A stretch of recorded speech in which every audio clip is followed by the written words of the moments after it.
I'm Matt Bell. Colin arrived in Washington to live in the fall of 1994.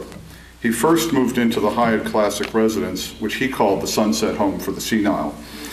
This did not last long, as he quickly realized that the services they offered he did not yet need. The last straw came when the director informed him that he could not wear his sweatpants to the evening dinners. Obviously, they did not share Colin's idea of casual elegance. After about a month, he relocated to a big sun-filled apartment on the 8th floor of the Kennedy Warren on Connecticut Avenue. Like many apartment buildings in Washington, this one is organized with long corridors and lots of services, such as a grocery store and a friendly and efficient staff. Once, when I chastised him for not getting any exercise, he responded that down and back to the elevator was probably the length of Pienza, and surely that was exercise enough.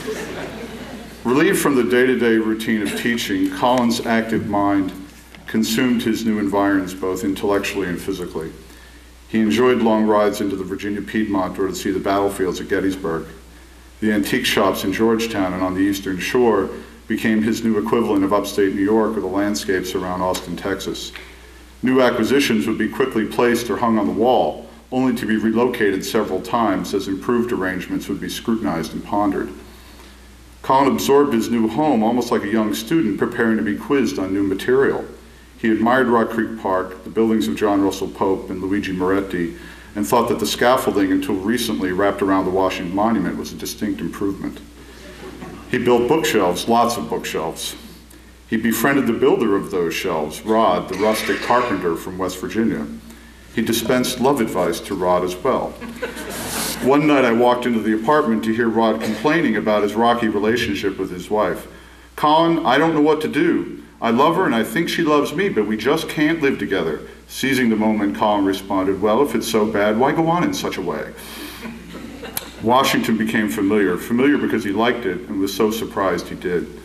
As he settled into his new home, it seemed as though he'd been living here all along. But perhaps the most remarkable achievement of his life here was his decision to stop drinking.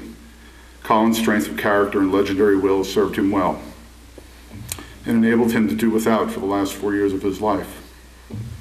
One day, he just stopped, and aside from a handful of instances, he never lapsed. Absent that routine, Colin became an almost different person. It somehow softened his demeanor and gave him a calm that ensured the day-to-day routine. His attention turned to mail-order books, almost a box a week arriving, and as quickly as the box was opened and read, a new one appeared. He also scribbled quite a lot, as he would say.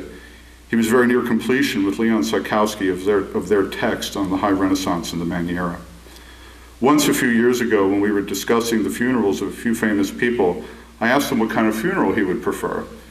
"Obviously one with lots of sobbing and wailing and people throwing themselves on top of the casket and such."